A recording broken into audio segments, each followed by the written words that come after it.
Kwani kuna media kiasi Lodwar?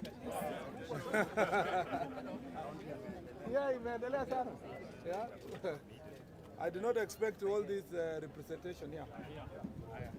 So waziri tuelezea tunakaribisha Turkana. Yeah. Tuelezea you have come here to Turkana. What's the mission? What are we expecting from you? Okay. Then questions will follow. Okay. Okay, thank you very much, ladies and gentlemen. Thank you for coming to receive us here. We are in Turkana today, the cradle of mankind, to have Jukwaa la Usalama. And our intention today is to listen to the people of Turkana. This is the largest county in the country by landmass, and we have a representation of security officials, people who are in the security sector from the entire county, from the sub-location to the county level. We also have the representation of Wananchi, at least 5 stakeholders from every division in the entire Turkana County. And the objective of Jukwaa la Usalama is to listen to the concerns of the citizens and the officials that are working here, including the security officers. So all the OCSs of Turkana County are here present today, and the OCPD and the county security team is also present here. As I said, it's our objective to listen to them.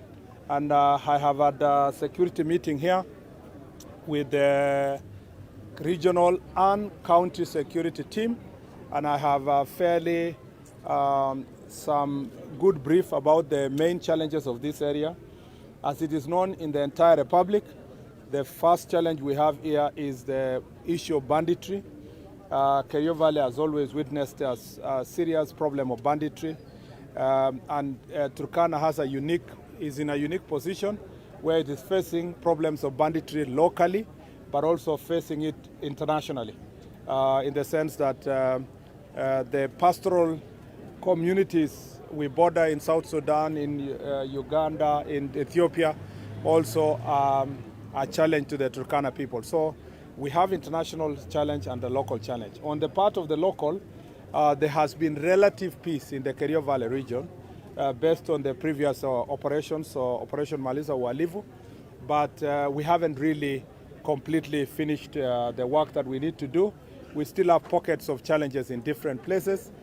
Part of it is contributed by the strength of the police officers that we have here, the proper organization of the NPR that we need to organize. There's also, we'll be listening to the citizens on the areas where we need to increase NPR presence. But this meeting also is happening at the backdrop or background of IG is working on the reform of the NPR to see how we can make it more seamless in terms of their welfare, but also in terms of accountability through the OCS, so that you don't have NPR having guns, but also harming the citizens. They must know that they are officers of national government. So on the Kerio Valley part, and then there was, as you very well know, His Excellency the President, when he came to office, ordered that we need to restore the schools that had been closed because of banditry. And a few schools in West Pokot County are yet to be completely restored, and a number of schools in Turkana South and Turkana East. As you may have seen, we have about 4 or 5 schools that are yet to be reconstructed. In this financial year, some resources have been given, and we believe that soon KDF will be given the amount so that they can work on those schools and restore them this financial year so that we close this matter. On the question of international, the second problem that we have in Turkana is the problem with neighboring countries. The challenges with the Tobosas in the part of South Sudan, the Dasnach in Ethiopia, and the Karamojang and other communities in the part of Uganda. Again, this is a challenge we are facing. We need to ask ourselves how we can work together, possibly have a multi-agency team that is going to be stationed in the key entry points to our country. For example, the police and the citizens have just been left to through NPR and other mechanisms to take care of Todonyang. It may be necessary now to have a multi-agency approach where the KDF, Kenya Defense Forces, will also come into presence to bolster the strength that we have there. We must do more around Nadabal, Kibish, and all the way to our border to Uganda. And again, we want to see how best we can work together with the NPR in those parts of the country, maybe train them better, remunerate them better, give them better uniform and give them better equipment so that they can work together with the security forces. Because of also this border to international border, we have challenges related to immigration or migration rather. We still have aliens, illegal immigrants that are coming through. We have porous borders that are facilitating trafficking in persons. And you will find that because of the operation that is going on in Marsabit, Turkana has become a weak point for some of these aliens to come through as they find their way access to Nairobi and all the way to South Africa and beyond. And it's our responsibility now to think through as security officers how then we can bolster also security operations in the area to deal with that. Other than that, other security challenges that we have here is the question of human-wildlife conflict. We have Turkana South Game Reserve. We have the Lake Turkana, where there has been a conflict with the local community together with our KWS and other agencies. We want to see how best we can work together, especially with county government when it comes to the game reserves, so that we can make sure that there is better enforcement but protection of human rights for our people, but at the same time to make sure that criminals are not hiding in these places and end up causing security challenges to the residents of this area. The other issue that we are dealing with, an emerging issue, is illegal mining in some of the parts of Kerio Valley region.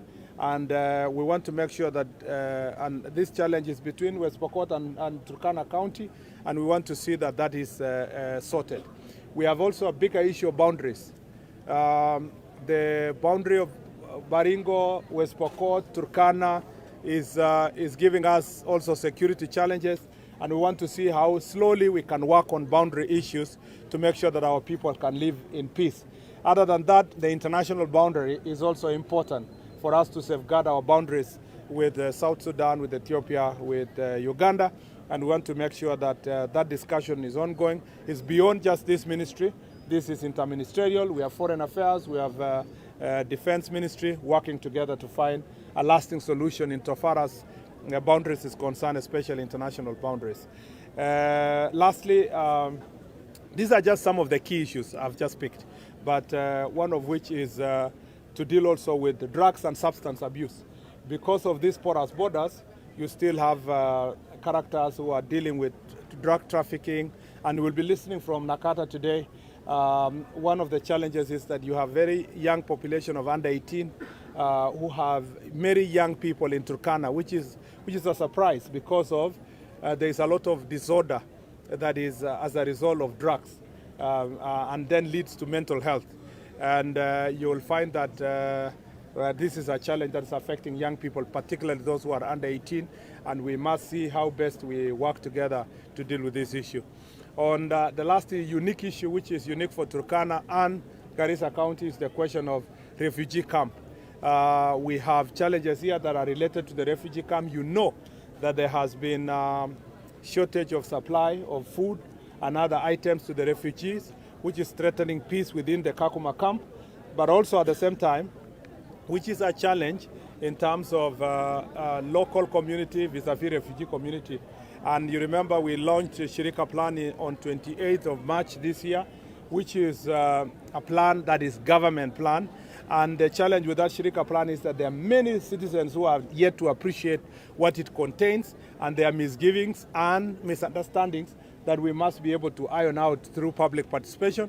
And it is my considered view that the citizens also need to know that since it's a government plan, it's not a rigid plan, it's subject to review and based on public recommendations. Some people think that we should have done even longer and time for public participation, but we thought that starting the process was important, but revising the document as we progress, and particularly when we get proper commitment from development partners as we move from this humanitarian approach to development approach, so that local community can also benefit from it. And we need to see also how some of the refugees who come from areas that are now stable can be assisted to voluntarily go back home, so that we ease the pressure that is in Kakuma camp. So these are some of the issues, and we're looking forward to that discussion for the next 3 to 4 hours. And I'm very happy that there is such a large turnout of the public, but also the media. Santeni, I will take like 3 questions. Mine is a quick one. Let me start with you. Yes, my name is Bakari from Standard. Okay. And Turkana community depends on this road, Kainu and Kitale Road. Yes. We have heard you saying that there's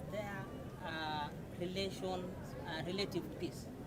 Why is it that now the curfew still I'll tell you about the curfew, and I'm sure that's one of those the discussions we'll have there.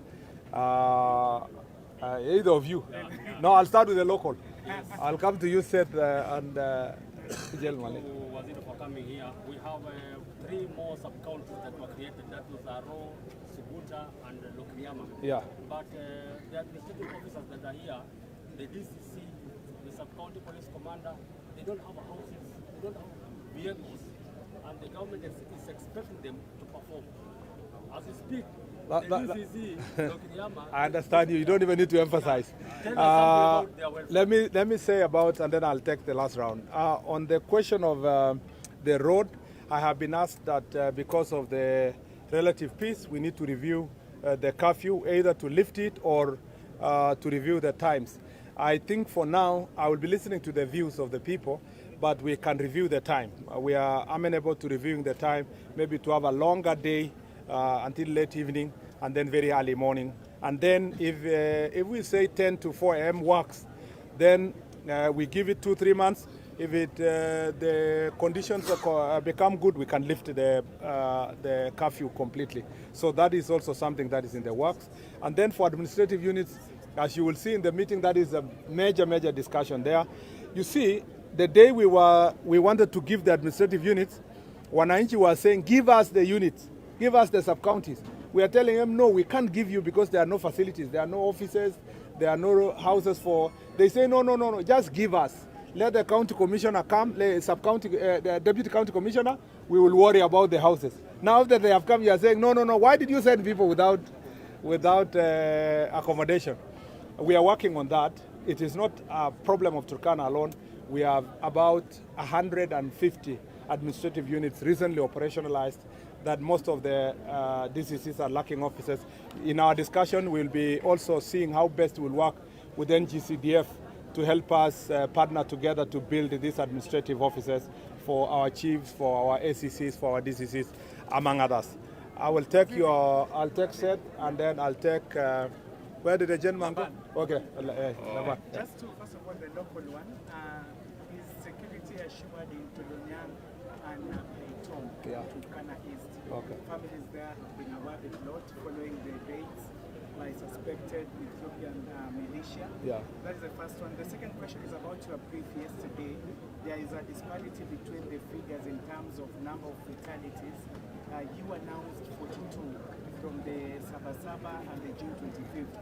The Kenya National Commission on Human Rights says the total figure is 61. So that disparity, can you address it? Yes, let me take you so that we finish once. Laman. Ni vizuri Seth ameuliza hiyo ya Todonyan. Yeah. Zipo zile familia ambazo bado zinatafuta mili ya Correct. wapendwa wao. Correct. Tungependa kujua ni hali imefika vipi kufikia sasa. Yeah. Wakati tunatangaza kwamba kuna juhudi ya kuimarisha usalama. Ya pili ni kwamba Police Reforms Working Group jana wakati ulikuwa unazungumza pia walizungumza wakasema kwamba kuna mili ya Wakenya wengi zaidi ambayo imekwama katika mochari ya hospitali za kibinafsi na kwamba kuna ripoti kwamba Wizara ya Hazina ya Kitaifa inahitajika kutoa shilingi bilioni 1.3 ili kuhakikisha Bilioni 1.3. Yeah. Na kuhusiana na ripoti hiyo ni kwamba nyingi ya miili hizo ama miili hiyo walipoteza maisha yao wakati wa maandamano ya hivi karibuni. Kwanza niseme kwamba what was your first question, sir? Todonyang, yes. Oh, which is the same, which is tied together. On Todonyang issue, remember there is still pending verification of the exact numbers. And partly because people who are suspected to have lost their lives inside the lake. So in the absence of finding the bodies, it's become very difficult to verify the exact numbers and say with the utmost certainty that this is the number of people. Missing persons report indicate that the numbers were higher. But confirmation, in terms of when you want to announce numbers, you can only say they are missing people. You can't say that they died. Because by the legal procedure, you must first verify if those people died. Some reports also indicate that there are some people who are still alive and they are in the other part of Ethiopia and so forth. But I don't know if that can be true for such a long period of time. So what we want to do is to continue working with communities to make sure that they report. In some instances, people don't know. Part of the reasons why there's a disparity in numbers in Todonyang is because not everybody who was in the lake comes from the community in Todonyang there. Some even could have come from all the way from Kitale, some from Lodwar here, some from Kibish. So the issue is that as we continue accounting for the numbers, it's also important for us to improve on the security. And part of the request of the issues that were asked by the residents, some of them we could not meet them immediately because of budgetary concerns, but it is important, as I have proposed, that we have a multi-agency security team in Todonyang because it's a unique place, an entry point. So there is commerce, cross-border commerce, there is fishing that is going on there, but there is also livestock farming. So all these activities happening there, and there is also boundary encroachment because of proper absence of security presence in that particular area. So it is an issue that we must deal with conclusively. Na kama vile tumeambiwa kwamba hapo Todonyang nia yetu ni kuhakikisha kwamba wananchi wamesaidiwa, na tunataka kusaidiana pamoja na wananchi wakitupatia wale ambao tunajua kwa kweli kwamba walikuwa wanafanya fishing hapo na walipatikana katika ile janga ya mapikano katika sehemu hiyo. Lakini aswa zaidi ni lazima tuhakikishe kwamba mambo ya usalama katika Todonyang imezingatiwa kutumia multi-agency team. Tunataka KDF waungane na polisi pamoja na wananchi kuona kama vile tunaweza kusaidiana kuimarisha usalama katika sehemu hiyo. Pia I have been asked about the numbers that we announced yesterday by the National Police that came from National Police Service regarding the people who died in the last in Mandamano on 25th and 7th. First of all, let me say this, that even one life is very important, and we take seriously the question of loss of life. Some of those people who lost their lives, the circumstances are still being investigated, including a very young girl who painfully lost her life in that situation. And we want to say that nobody is intending to hide numbers. There is no value in hiding numbers because it's about human beings. And the National Police Service has as a fast and signal. Immediately an incident happens, is reported directly to the National Police Service and it's recorded. And therefore, we have, if someone has a higher numbers than us, than the National Police Service, there is no problem. These are both national government institutions. They are national institutions. And there is no reason why they cannot meet and work on tallying those numbers for reasons of accountability. So my belief is that we want to see the list that comes from Kenya National Human Rights Commission. Sometimes, these numbers also mix up with people who have died on other situations, either accidents or somebody who has died out of sickness. Some may be added to the number, or some may be subtracted in the numbers that the police has given. So there is, for avoidance of doubt, there is no, if the numbers eventually is tallied and it becomes 61, beyond the numbers that have been received by the police, we will say 61. If it's more than 61, we will say that, because it is not something that we are trying to hide. There is no gain in hiding the people who have lost their lives. And the circumstances under which they lost their lives, as I said yesterday, will be subjected to proper investigations. Thank you. Thank you. Asanteni sana.